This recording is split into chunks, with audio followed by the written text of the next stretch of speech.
While the Brooklyn Nets are in the hot process of the ongoing trade situation, they still hope Kevin Durant changes his mind. There is still a sparkle of optimism on their part that the future Hall of Famer will consider returning next season. Join us to see what's happening in the NBA League. Let's get started. It was June 30th, 2022, when Kevin Durant sent shockwaves through the NBA world when he requested a trade. His request came hours before the beginning of NBA free agency and just a few days after his fellow star in Brooklyn, Kyrie Irving, opted into his contract for the 2022-23 season. Durant joined the Brooklyn Nets via a sign-and-trade deal in the summer of 2019 and signed a contract extension with the team last offseason. Durant and Irving planned their signing with the Nets, and the duo was as good as any in the NBA and immediately vaulted the Nets as the team to beat in the Eastern Conference. So, before the summer of 2019, they were just friends with a plan. As laid out in Matt Sullivan's Can't Knock the Hustle, the two men discussed teaming up during the 2016 Olympics. Even on Team USA's yacht, Irving shared a toast and a wild idea with Durant and DeAndre Jordan. "Key, this would be cool to do for real. Let's all get on the same team and play together," Kyrie said. From there, the stars went their separate ways. Kyrie spent an unhappy stint in Boston, while Durant won championships with Golden State, but was looking for greener pastures. In January 2019, the Warriors traveled east for a date with the Celtics. Irving had his eyes set on Brooklyn. Not only would it represent a return home, but the Brooklyn Nets were a team he and KD could manipulate. 2 max salary slots, a flexible general manager, a few pieces, maybe even some room for their friend DeAndre Jordan. While they might take issue with the whole can manipulate part, the Brooklyn Nets probably didn't have too many objections when they learned that Durant and Irving wanted to sign on the dotted line. In hindsight, though, things haven't exactly gone according to plan. During the duo's first season in Brooklyn, KD missed the entire year recovering from his torn Achilles. Later, James Harden joined the clan and made the duo a trio during the 2020-21 campaign. But as it turned out, that still wasn't enough for Brooklyn to claim the ultimate prize. They rarely played together. Many of the questions surrounding the Nets during the 2022 NBA offseason were about the status of Kyrie Irving. Would he stay with the Nets, or would he sign elsewhere? But actually, Irving said that there was no way he could leave Durant alone in Brooklyn. And now, it doesn't look like he will have to worry about that because Durant was requesting a trade away from the Nets. But what's the reason? Why is he looking to leave the team? Maybe the fact that he and Irving rarely played together and didn't establish themselves as a dynamic 1-2 punch for Brooklyn was the reason behind it. ESPN's Adrian Wojnarowski reported that after Irving opted into his deal with the Nets, Durant had no contact with him, and that made a trade seem inevitable. Kevin Durant and Kyrie Irving had no contact with the franchise after Irving opted into his deal on Monday, and a sense of inevitability existed that Durant would eventually ask for a trade. Sources tell ESPN. It happened today. Adrian tweeted on June 30th. Durant and Irving ended up playing just 58 of 247 total games together during their Nets careers. A combination of injuries for the two and Irving's refusal to take the COVID-19 vaccine limited how frequently they were on the floor together. Even with James Harden, the Big Three played in just 16 total games together before Harden requested a trade out of Brooklyn. ESPN's Brian Windhorst has reported that, besides fielding offers from the previous days, the Nets have also engaged themselves with Durant to find a possible resolution and convince him to remain in Brooklyn. It was notable that both Durant and Nets owner Joe Tsai had a meeting to discuss their future, wherein the 2-time Finals MVP made it clear that he is not convinced about the club's direction moving forward.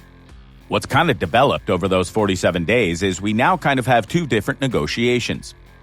One, of course, is with all those teams interested in Kevin Durant and the Nets. We just haven't seen significant traction with any of those deals. The Nets' asking price is very high. Their leverage for getting those teams who are interested in offering so much just hasn't materialized.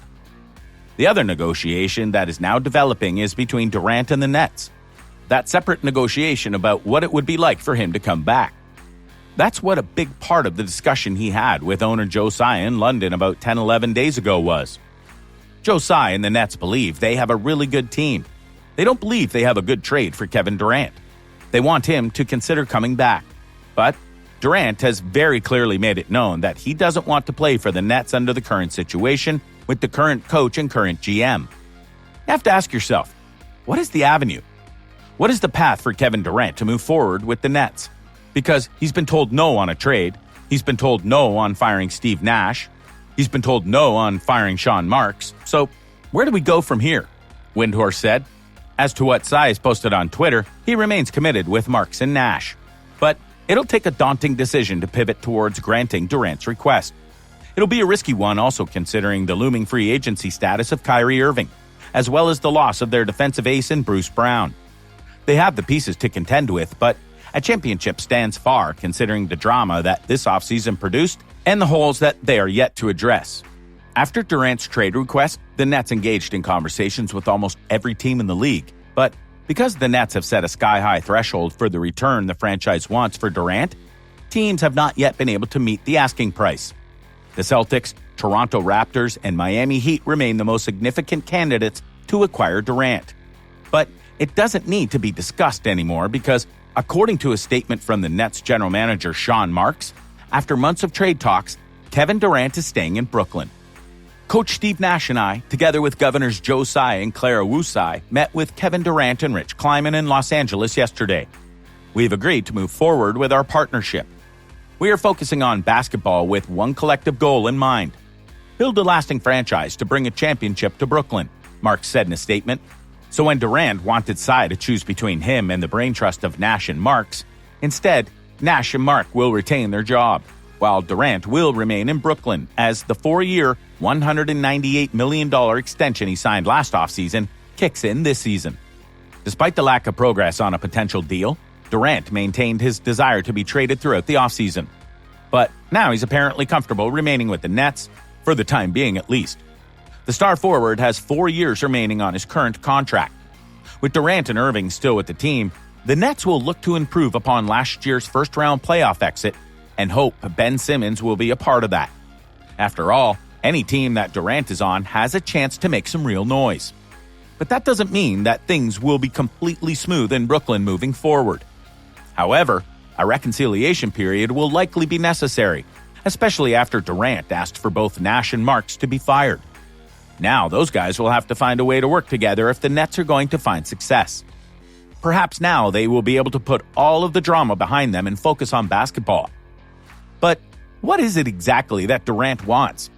It's still an unclear puzzle, but as he said, I'm crazy about winning, don't get me wrong. I'm just not obsessed with winning championships. It's not the only reason I play. I play for my individual growth. NBA insiders have their own thoughts about Kevin spending all 4 seasons of his remaining contract as a Net. Andrew Lopez thinks it's a fact. It feels like the Kobe Bryant situation in Los Angeles in 2007. According to Lopez, the trade request is eventually rescinded and everyone tries to move on. If change does come to Brooklyn, it seems like it comes elsewhere on the roster or the coaching staff, but Durant does not get moved. And Nick Friedel thinks that it's fiction. How can anyone believe after what has occurred that KD will be there for 4 more years? The bigger question in the short term is whether he will be there the whole 2022-23 season. Or will something else occur that will change his mind again, he said. What do you think about Kevin Durant staying with the Brooklyn Nets? Let us know your thoughts in the comments down below.